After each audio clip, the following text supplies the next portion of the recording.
फिर एक दिन मैंने भोलेनाथ जी से कहा आज लास्ट बार जल चढ़ा रहा हूं और मेरा झोपड़ा मेल बना तो, नहीं तो फिर अगले दिन से आऊंगा ही। अब देखिए गुरुदेव, अब एक दिन मेरे मन में आया कि अब मैं करूं तो करूं क्या, बाबा को जल चढ़ा के मैं वापिस जाने लगा और उन्हीं के नंदी के पीछे बैठ गया और पीछे बैठकर मैंने कह दिया, मैंने कहा आखिरी लोटा है, अब तुम जानो, तुम्हारा काम जानो, आखिरी लोटा है। 3 बार बाबा जी से कह के आया आखिरी लोटा है, अब तुम समझ लेना। और मैं घर चले गया।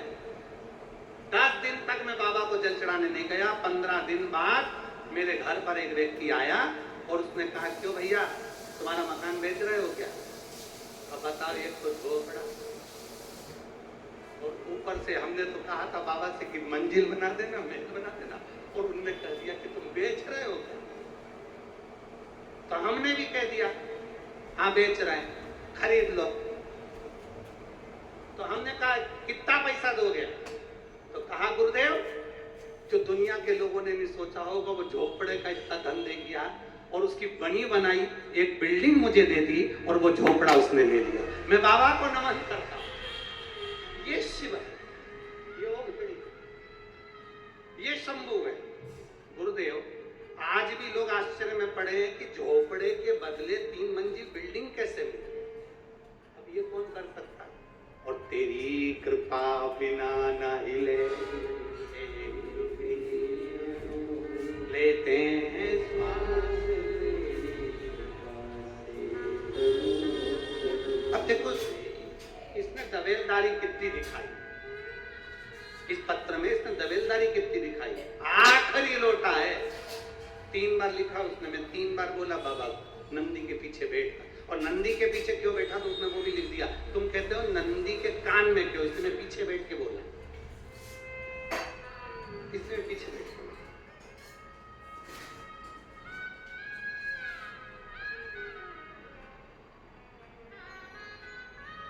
इसलिए आपसे भी हम कह रहे हैं, हम नहीं बोले, तुम्हें बोलना चाहिए। हमारा कुछ ना बिगड़ेगा तुम्हारी पकड़ लो हाथ त्रिपुरारी, नहीं तो हमारा क्या बिगड़ना है? सारी समस्या का हल कोई लेट बनता है कोई जल्दी बनता है, शिव को जल चढ़ाने वाला एक दिन से जरूर बनता। हमारा क्या बिगड़ना, तुम्हारा बिगड़ना चूक होती।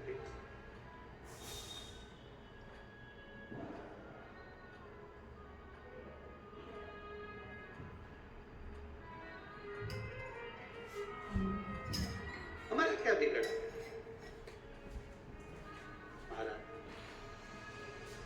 उसकी अविरल भक्ति, उसका विश्वास, उसका भरोसा, उसकी दृढ़ता आपके और हमारे भीतर समाहित होना चाहिए।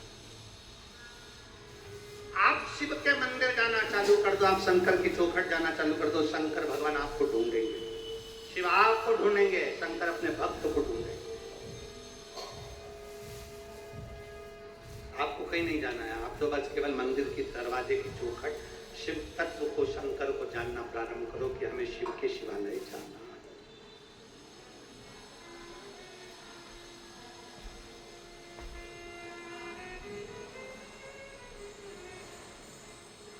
एक अपने भीतर शिव जी को अगर जल चढ़ाते हो तो 2 चीजें अपने भीतर लेकर, एक नम्रता। शिव को जल चढ़ाने वाले के अंदर नम्रता होना चाहिए। दुनिया गाली दे, अपशब्द कहे, ताने दे, आड़ा टेढ़ा बोले, कोई कुछ भी कहे, आप इतने नम्र रहो, इतने नम्र रहो कि मेरा भोला बाबा सोचे कि ये भी भोले जैसा भोला है, तो वो भी तुम्हारी नम्रता के लिए तुम्हारे सम्मुख में आकर खड़ा हो जाए, उतनी नम्र।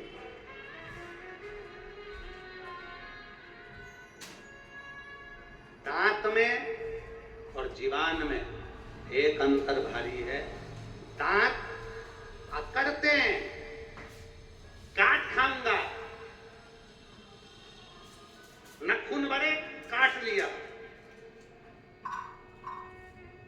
दांत अकड़ते हैं, कड़ले ठट हो जाते हैं, अकड़ में फूल जाते हैं, और जीवान नम्र है। इसलिए मरने से पहले ये जो अकड़ते हैं ना, ये सब टूट के गिर जाते हैं, और जो नरम नरम रहनी नम्र, वो मरते दम तक नम्र ही रहती है, उसका कुछ नहीं बिगड़ता। नम्रता, अपने भीतर की नम्रता को समाप्त मत करो, अपने भीतर नम्रता लाइए, अकड़ नहीं। शंकर भगवान के दो गुण अपने भीतर लाओ, एक सत्य और दूसरी नम्रता। एक सत्य और दूसरी नम्रता, और फिर वो सत्य के पीछे कितना भी बवाल मच जाए, जैसे भी मचा जाए, सत्य और नम्रता ये दोनों छूटना चाहिए। एक सत्यता अपने भीतर लाइए, सत्यम शिवम, एक सत्य को अपने भीतर लेकर आओ, एक नम्रता को अपने भीतर लेकर आओ। जिस दिन आप नम्र बन जाएं, भोले बन जाएं, भोले के भक्त बन जाएं, केवल त्रिपुंड लगा लेने से, रुद्राक्ष की माला धारण कर लेने से, अपना चोला बदल लेने से, अपना स्वरूप बदल लेने से कोई नम्रता का भाव नहीं, शिव भक्त नहीं कहलाता। महाराज, शिव भक्त की सबसे बड़ी निशानी है सबको आनंद में देखना, सर्वे भवन्तु सुखिनः, सबके भीतर शिव को देखना, सब में शंकरमय देखना। आपके नजदीक के शिवालय में जल चढ़ाने जाओ, सावन के महीने में जाओ, 5 सोमवार हैं, 5 सोमवार में से एक सोमवार को जल चढ़ाओ, और ये विचार करो, आज मैं काशी में जल चढ़ा रही हूँ, मेरे काशी विश्वनाथ, आप इसको स्वीकार करना। 5 बार काशी काशी काशी काशी कहकर जल चढ़ा देना, तो महाराज जल काशी विश्वनाथ स्वीकार कर लेंगे, वो निश्चित है, कहीं पर भी बैठ कर। एक कथा आती है, एक बहुत सुंदर दृष्टांत आता है। एक सास और बहू में बहुत प्रेम था, इतना प्रेम कि सास बहू के बिना न रहे, बहू सास के बिना न रहे। एक मिनट बहू सास के बिना नहीं, सास बहू के बिना नहीं, ये बहुत कम देखने को मिलता, बहुत कम। इतना प्रेम था सास बहू में कि एक दूसरे के बिना शॉपिंग करने नहीं जाए, सब्जी खरीदने जाए तो दोनों, सामान खरीदने जाए तो दोनों, सास अपने मायके जाए तो बहू भी उसके साथ मायके जाए, बहू अपने मायके जाए तो सास उसके साथ मायके जाए। इतना प्रेम, इतना प्रेम, चाय एक साथ बैठ के पिए, गप्पे एक साथ मारे, निंदा भी करे तो एक साथ बैठ के, किसी की जरूरत नहीं उन दोनों। एक्स्ट्रा माल तो होना ही, कोई होना ही, एक्स्ट्रा कोई नहीं चाहिए, बस अपन दोनों बैठ जा, जिसकी निंदा करना है अपन कर लेंगे, बातचीत करना है अपन कर लेंगे, दोनों। भोजन करे तो एक साथ, शादी में जाए तो एक साथ, इतना प्रेम। एक दिन सास के मायके वालों ने कहा, जी जी अपन सब काशी जा रहे हैं, तो मेरा मन है कि अपन काशी चलें। तो जीजी बोली मैं चलूंगी तो सरी पर मेरी बहू को भी लेके जाऊंगी। इतने में सास ने जैसे कहा तो भाई बोला नहीं नहीं, देखो अपन बुजुर्ग में ये नए नए इन लोगों को लेकर जाओ, अच्छी बात नहीं है, इनको अपन अलग से भेज देंगे, तुम मेरे साथ चलो। अब तो सास ने कहा मैं तो नहीं जा रही, इतने में बहू ने कहा मम्मी जाने में क्या दिक्कत है, चली जाओ ना, क्या दिक्कत, जाओ, मामा जी ले जा रहे हैं, दर्शन करा रहे हैं, काशी स्नान करा रहे हैं, चले जाओ। इतने में सास ने मना करा, मैं तेरे बिना कैसे रहूंगी, मेरा मन नहीं लगेगा 1% भी, मैं क्या करूं, 1% भी मेरा मन नहीं लगेगा। सास ने मना कर दिया, बहू ने मनाया और भेज। सास चली, बहू ने सारा सामान तैयार कर दिया, उनको ट्रेन में रेलवे स्टेशन पर छोड़ भी दिया, बैठ भी गई, और बैठने के बाद जैसे ट्रेन चालू हुई, चालू होने के बाद थोड़े दूर तक ट्रेन निकली, तब याद आई कि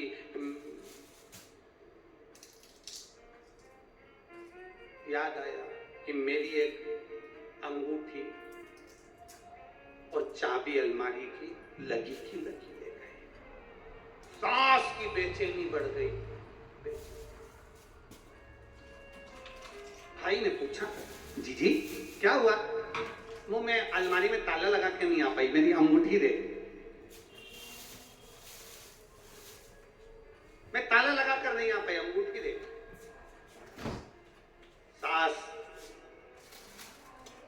मन में विचार करिए, करूं तो करूं क्या, किसको कहूं, क्या कहूं, कैसे कहूं, क्या बोलूं?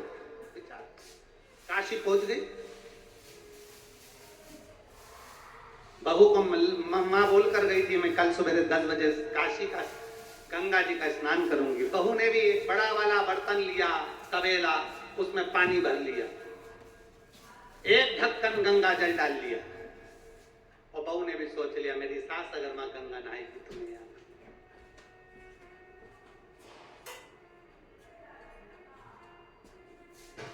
चाबी घर ले गए।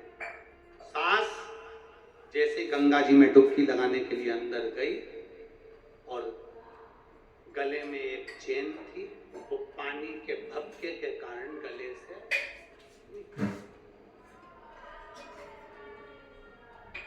बहू तवेले में बैठकर नहा रही थी और उसने कहा गंगा मैया अगर तू सच्ची है तो मैं जैसे मेरी सास गंगा जी में नहा रही है काशी में, वैसा ही पुण्य मुझे अपने घर में गंगा जल में नहाने से मिल जाए, ऐसी कृपा कर दे मां गंगा। विश्वनाथ जैसे उसने तवेले में अपनी डुबकी को लगाया, सास की जो चेन थी वो इसके भगोने में आ गई।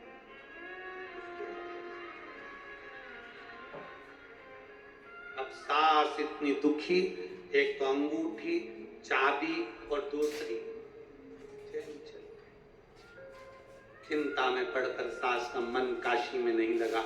आ गई, आई, आते से उसने बहू को देखा। बहू ने कहा माँ आ गई आप? हाँ, पर एक बात कहना चाहती हूँ, मेरी गले की चेन गंगा जल में गिर गई। माँ जो तुम हमेशा एक चेन पहनती थी ना, वो चेन मेरे पानी के भगोने में मिली है जिसमें मैंने एक ढक्कन गंगा जल डालकर नहाया था।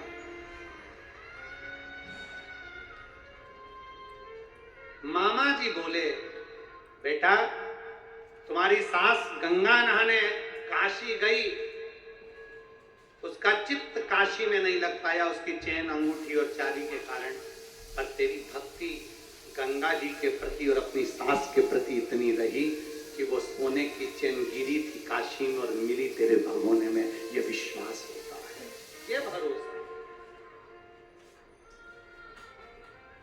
सावन का महीना आ रहा है, श्रावण का महीना चालू हो जाएगा। 21 तारीख को गुरु पूर्णिमा महोत्सव हो जाएगा, 22 तारीख से श्रावण का महीना प्रारंभ।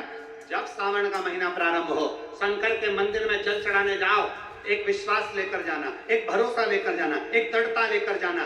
जिस दिन भरोसा और दृढ़ता के साथ जाओगे उस दिन तुम्हारा काम सिद्ध होगा। तुम ये विचार करना, आज मैं काशी में जल चढ़ा रही हूँ, आज मैं सोमनाथ में जल चढ़ा रही हूँ, आज मैं नागेश्वर में, आज मैं भीमाशंकर में, आज मैं मल्लिका में।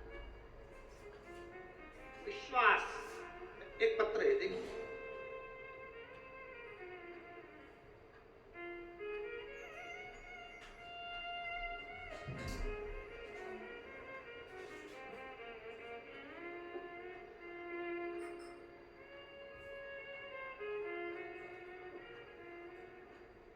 मेरा नाम सुमन दुबे।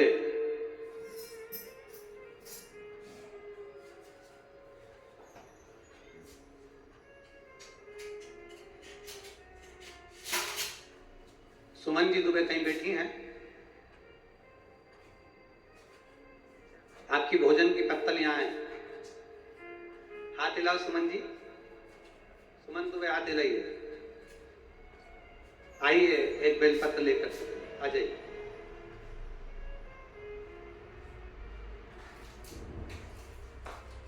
मेरा नाम सुमन दुबे है। एक लोटा जल का मैं क्या वर्णन करूं गुरुदेव। मेरा बेटा आपकी शिव महापुराण की कथा सुनकर शंकर जी के मंदिर में जल चढ़ाना प्रारंभ करा। गुरुदेव इसका गवर्नमेंट जॉब नहीं था, इतना प्रयास कर रहा था सरकारी नौकरी के लिए, पर इसका जॉब नहीं लग पा रहा। आखिरी में मेरे बेटे ने कथा सुनना प्रारंभ करी और उसने कह दिया मां, वो सियोर वाला महाराज कहता है कि एक लोटा जल सारी समस्या का हल, तो अब मेरी समस्या मेरे भोलेनाथ की समस्या। मैं मेरे बाबा के ऊपर ये समस्या छोड़ता हूं। अब मंदिर जाऊंगा, झाड़ू लगाऊंगा, पोछा लगाऊंगा और मंदिर में चाकरी करूंगा और जल चढ़ाऊंगा। और वो सियोर वाला महाराज कहता है इतनी मेहनत करो इतना मेहनत करो कि तुम्हारा लक्ष्य पूरा हो जाए। मेरे बेटे ने मंदिर में जल चढ़ाना प्रारंभ करा और इतना मेहनत करना प्रारंभ करा, क्योंकि गुरुजी आप कहते हो कि शंकर पर अगर बेलपत्री में शहद लगाकर चढ़ाओ तो उससे पहले पूरी मेहनत करो। और मेरे बेटे ने मेहनत करना प्रारंभ करी, पढ़ना प्रारंभ करा, एग्जाम देना प्रारंभ करा और शिव जी को जल चढ़ाना प्रारंभ करा। आज मैं बाबा के चरणों में इसलिए आई हूं कि दुनिया के लोग एक गवर्नमेंट जॉब के लिए तरसते हैं। मेरे बेटे का सिलेक्शन हुआ तो 2 बैंक से नौकरी मेरे बेटे के पास आई और मैं बाबा को यहाँ धन्यवाद देने के लिए आई। मेरे बेटे के लिए 2 नौकरियां आ गई, मैं बाबा को धन्यवाद देने के लिए आई हूँ। और लुटा दिया भंडार, पत्र में लिखा है, कर दिया माला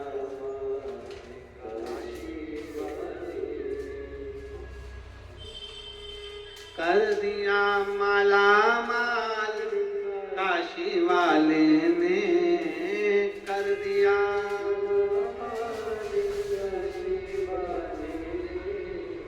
लुटा दिया भंडार काशी वाले, कर दिया माला काशी वाले। एक विश्वास जागृत करिए अपने, एक विश्वास जागृत करो अपने भीतर कि हम जिस शिवालय में जा रहे हैं, हम शंकर जी के मंदिर में एक लोटा जल चढ़ाने जा रहे हैं, हम शिव के चौखट तक जा रहे हैं, हम शंकर के दरवाजे तक जा रहे हैं, तो मेरा शिव मेरा साथ देगा जी, खाली नहीं छोड़ेगा। मेरा शिव आएगा, साथ देगा, जरूर देगा। विश्वास अपने भीतर जागृत है। जाते हो शिव मंदिर, उठाओ हाथ, एक एक लोटा जल चढ़ाने वाले सब जाते हो, रखो रखो रखो। हर हर बोल बम का नारा है, बोल बम का नारा है। एक लोटा जल चढ़ाने के लिए हम शंकर के शिवालय तक, एक लोटा जल चढ़ाने के लिए हम शंकर की चौखट तक, एक लोटा जल चढ़ाने के लिए हम देवाधिदेव महादेव के मंदिर तक जा रहे हैं, तो निश्चित है हमारे भीतर एक विश्वास जागृत।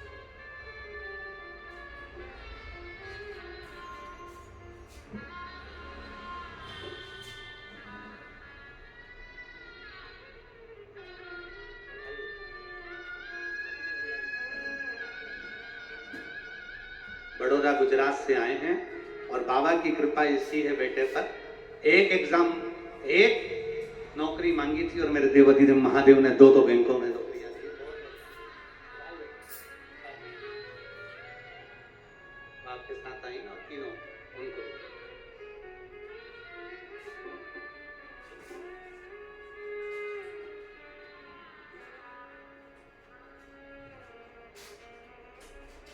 एक विश्वास जागृत करें शिव के प्रति, एक विश्वास जागृत करें देवाधिदेव महादेव के प्रति, एक भरोसा अपने भीतर जागृत करें शंकर के। गुरु मंदिर तक भेज सकता,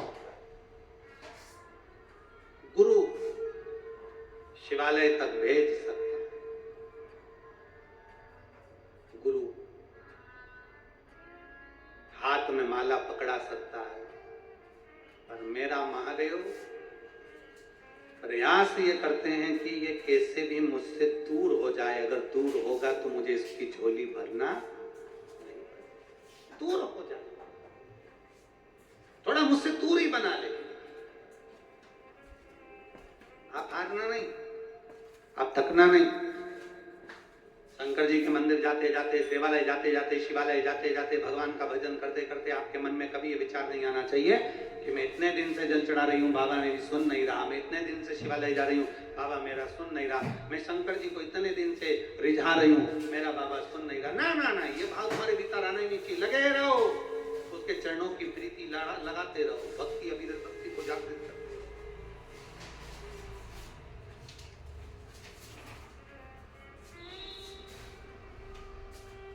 देखो, देवराज नामक का ब्राह्मण कभी शिवालय नहीं गए, कभी।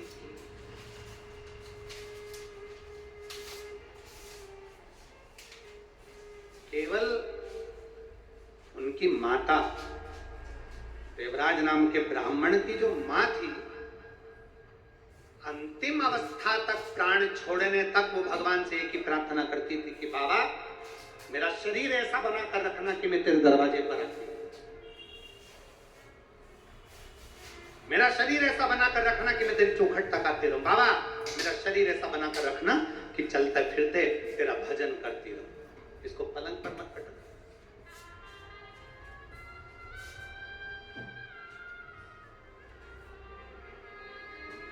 इसको पलंग पर मत पटक। अगर ये शरीर पलंग पर पड़ गया ना तो फिर भजन नहीं कर पाएगा बाबा। इस शरीर को तो पलंग पर मत पटक।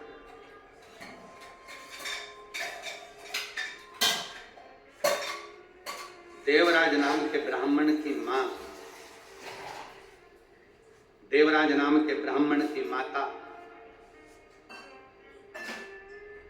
प्रतिदिन शिवालय जाती, शंकर जी के मंदिर में एक लोटा जल समर्पित करती, शिव को रिझाती, शंकर को मन। और मेरे भोले तेरा सहारा है, मेरे भोले तेरा सहारा है, मेरी नैया का तू किनारा है, मेरी नैया का तू किनारा। प्रतिदिन देवराज नाम के ब्राह्मण की माता मंदिर जाती, प्राण छूट गए, समय निकल गया, देवराज बहुत बहुत धन चोरी में लग गया। क्यों? क्योंकि देवराज को इतने धन की जरूरत कब पड़ गई। व्यक्ति गलत काम कब करता है, कब गलत काम पड़ता है? जब उसको धन की जरूरत पड़ गई, वैभव की जरूरत पड़ गई, बहुत धन चाहिए, बहुत धन चाहिए। अब वो सोचता है कि गलत करूं, अच्छा करूं, बुरा करूं, कैसे भी करूं, पर मुझे धन चाहिए।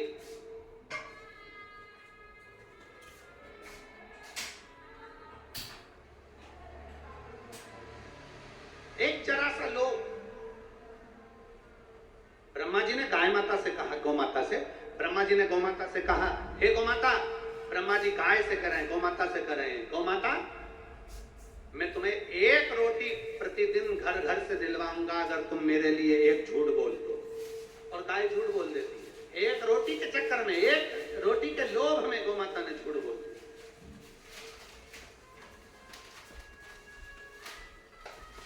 केतकी का फूल,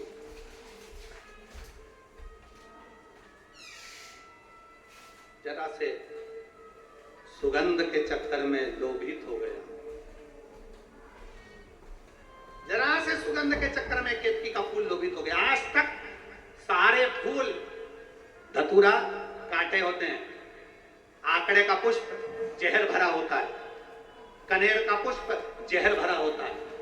ये रोड के जो बीच में आप लोग आए होंगे ना, रियल जहां जहां से आए होंगे, गाड़ी चलाकर आए होंगे, ट्रेन से आए होंगे, ऑटो से आए होंगे, जैसे भी आए होंगे, तो रोड के बीच में, डिवाइडर में जितने भी रोड के बीच में पौधे लगे रहते हैं, सब कनेर के लगे रहते हैं। तुमने देखे कि नहीं देखे?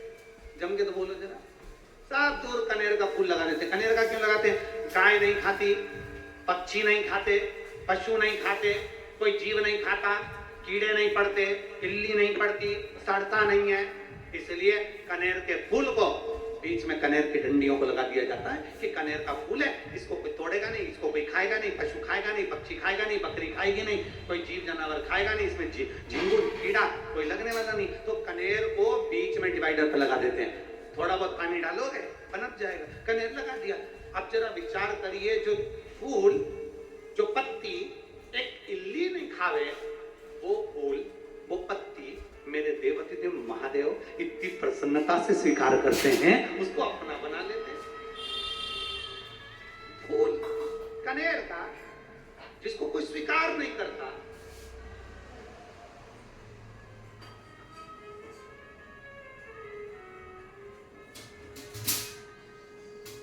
मेरी जीजियां शादी के समय समय पर बहुत सारी बालों में वो मालाएं लगा लेती हैं, तो गजरा।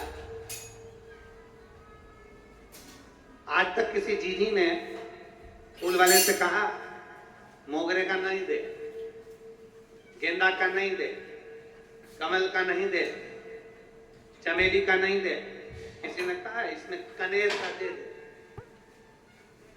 फूल वाला सबसे पहले तो तुम्हारा फोटो खींचेगा और फोटो खींच के कहेगा जिंदगी में पहली बार ऐसी मिली है जो कनेर की गजरा मांग रही है।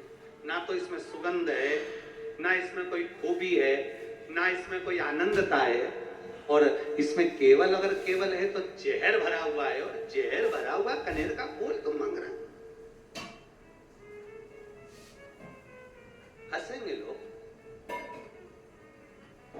और मेरे देवदेव महादेव, मेरे शंकर, मेरे उभरवाणी, मेरे त्रिकालदर्शी, मेरे कैलाशी, मेरे अविनाशी को जो धतूरा कोई नहीं स्वीकार करता, जो कनेर कोई नहीं स्वीकार करता, मेरे शंकर ने सुगंधित पुष्प केतकी को श्राप देकर छोड़ दिया और कनेर को धारण कर लिया कि मुझे बेकार से बेकार, हल्के से हल्का, साधारण से साधारण मुझे स्वीकार।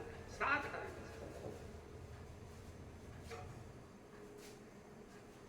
किसको? मेरे देवाधिदेव। धन वाले को धन वाले पसंद करते हैं, करोड़पति को करोड़पति पसंद करते हैं, अरबपति को अरबपति पसंद करते हैं, वैभवपति को वैभवपति पसंद करते हैं, और उमापति को केवल वही पसंद आते हैं जो उमापति के लायक हुआ करते हैं, उसके सिवाय कुछ नहीं, कुछ नहीं।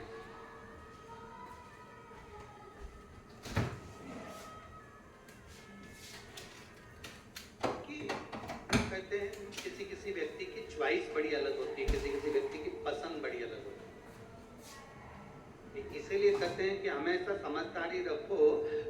पहले के जमाने में गांव के लोग हों चाहे शहर के लोग हों, बहू के लिए रकम लेने जाते थे तो एक व्यक्ति को ऐसे को लेकर जाते थे जो उसका परखैया होता। यहाँ पर बहुत लोग बैठे हैं, बोलो ईमानदारी से बोलो, सही है कि गलत है?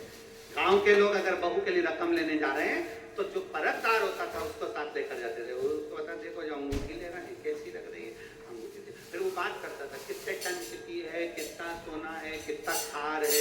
जो समझदार होता था, जो समझता था, उसको लेकर जाते थे। कितनी सुंदर बात है। फ्रिज लेने जाते थे, पहले के समय में फ्रिज लेने जाते थे तो समझदार को साथ लेकर जाते थे, एक व्यक्ति को जो उसकी परख रखता, परखैया। देखना साहब ये फ्रिज लेना है, ये वाली कंपनी का लें कि ये वाली कंपनी का लें कि ये वाली कंपनी का। तो जो परखैया होता था ना, वो पूछता था ये कितने सीसी का है, ये कितने उसका है, ये कितने। गाड़ी लेने जाओ टू व्हीलर तो फिर परखैया को लेकर जाते। परखैया पूछता है क्यों, कितनी सीसी की है, इसका किलोमीटर कितना, इसका कितना, ये पेट्रोल में कितना किलोमीटर चलेगी और कितना बताओ धुआं निकालेगी। तो ये सब पूछता है कि ये कितना प्राण खाएगी। परखैया। और जाने दो, अपने बेटे के लिए बेटी देखने जाते हैं, शादी के लिए जाते हैं, तो भी 2-4 लोगों को जो अच्छे परखदार होते हैं उनको लेकर जाते हैं। वो प्रश्न करेंगे, पूछेंगे, वो अपने हिसाब से देखेंगे, परखैया लेकर जाए। अब जरा विचार करो, सोना खरीदने जाओ तो परखैया को लेकर जाओ, गाड़ी खरीदने जाओ तो परखैया को लेकर जाओ, सामान खरीदने जाओ तो परखैया को लेकर जाओ।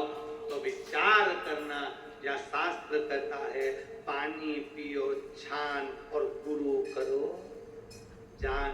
अर्थात गुरु भी ऐसा करना, पहले परख लेना कि ये परखैया के साथ बैठकर परखना, कहीं क्रोध में तो नहीं डूबा है, कहीं अहंकार में तो नहीं डूबा है, कहीं आसक्तियों में तो नहीं डूबा है। और अगर तुम्हें लगे कि कहीं का गुरु, तुम मंत्र लेने गए, वो निंदा करे, दिन भर बैठ के 24 घंटे निंदा में लगा रहे, किसी ना किसी का पांव खींचता रहे, किसी किसी के लिए अपशब्द बोलता रहे, दिन भर क्रोध में डूबा रहे, गुस्से में डूबा रहे, ऐसा गुरु नहीं। हमें सोचना, समझना और ध्यान करना, शिव महापुराण की कथा कहती है पार्वती जी ने किसी को गुरु नहीं बनाया, पार्वती जी ने अपने पति महादेव को गुरु बनाया। एक गुरु पार्वती जी ने शिव को बनाया। है मत भटको।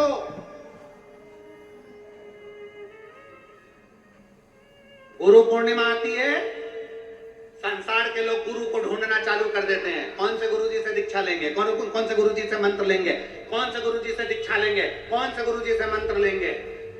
कहीं मत भटको।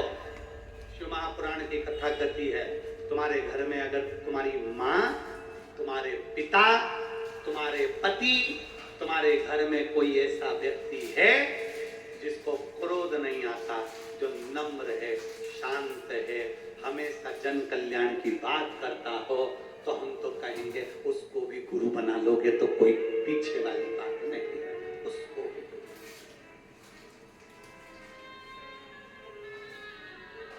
गुरु।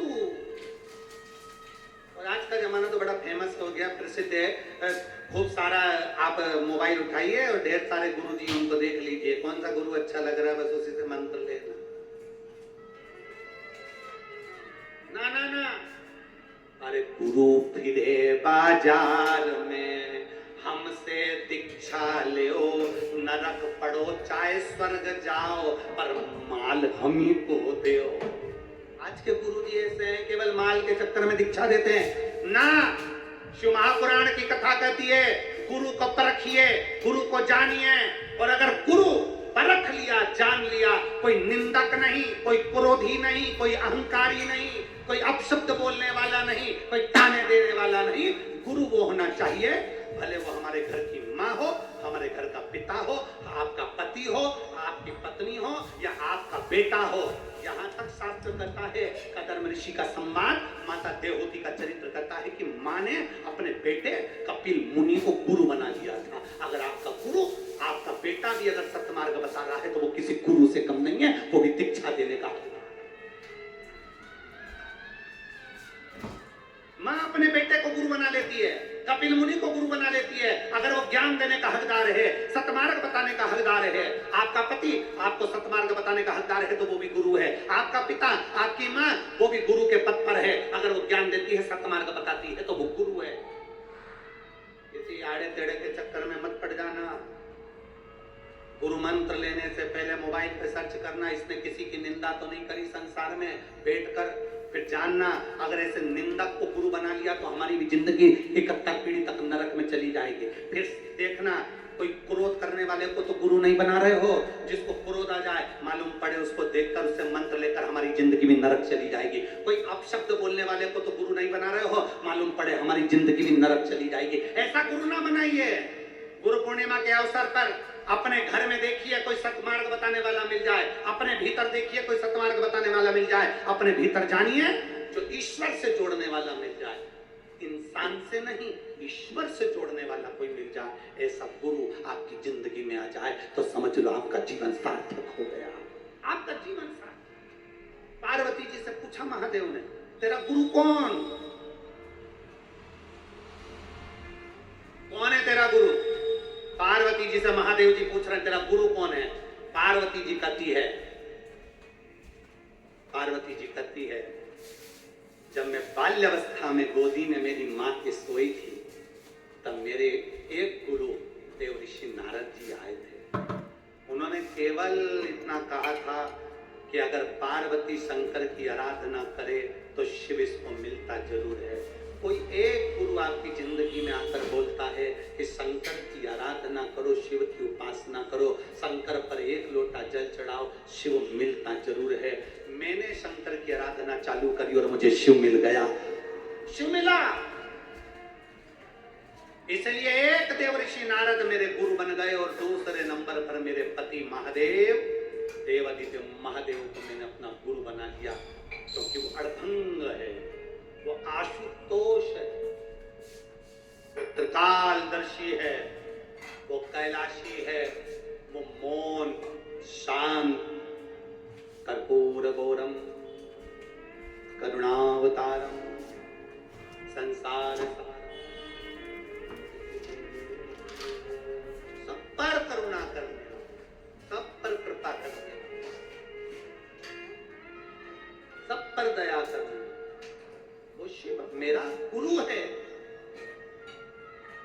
जी ने कहा पार्वती दुनिया के लोग क्या कहेंगे कि तूने पति को गुरु बना लिया, दुनिया के लोग क्या कहेंगे कि तूने पति को गुरु बना लिया। पार्वती जी कहती है ये दुनिया के लोगों के लिए प्रेरणा है, ये दुनिया के लोगों के लिए प्रेरणा है। सतमार्ग देने वाला अगर आपके घर में है तो वो भी किसी गुरु से कम नहीं है, उससे ज्ञान लीजिए और अपने जीवन को आगे बढ़ाइए। और गुरु फिरे बाजार में हमसे दीक्षा ले, नरक पढ़ो चाहे स्वर्ग जाओ पर माल हम को दे। ना ना ना, चक्कर में पढ़ना ही मत पढ़ो, बिल्कुल ना पढ़िए। आपको अच्छा लगता है शिव जी के मंदिर में जाओ, शंकर जी को एक लोटा जल चढ़ाओ, शिवलिंग का स्पर्श करो और स्पर्श कर कर शिवलिंग का बाबा देवादि महादेव को स्पर्श कर कर कह दो आज और मेरा कोई गुरु नहीं, आज से मैंने किसी इंसान को नहीं, मैंने देवादि महादेव तुम्हें अपना गुरु बना लिया है। ओम नमः शिवाय, मैंने अपना गुरु आपको। सिख धर्म में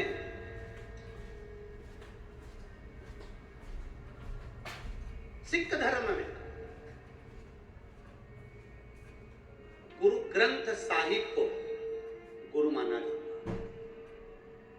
गुरु ग्रंथ साहिब को खोला जाता है और गुरु ग्रंथ साहिब को खोलने के बाद उनका एक शब्द गुरु मंत्र के रूप में दे दिया जाता है कि हमें बहुत गुरु बनाने की जरूरत नहीं। सिख धर्म कहता है कि हमारा गुरु ग्रंथ साहिब ही हमारा गुरु है, हमारा ग्रंथ हमारा गुरु है। हम कब तक बैठते हैं, कब तक?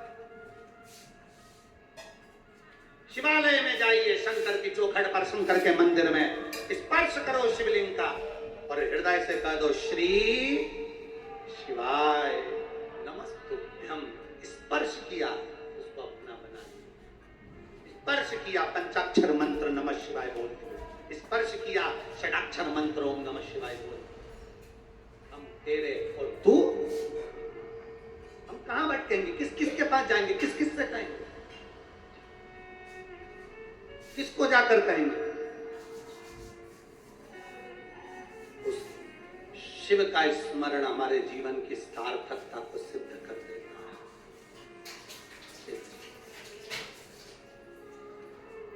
इसीलिए आप लोगों को पहले भी आज फिर कहते हैं कि शिव के सिवा कहीं दिल ना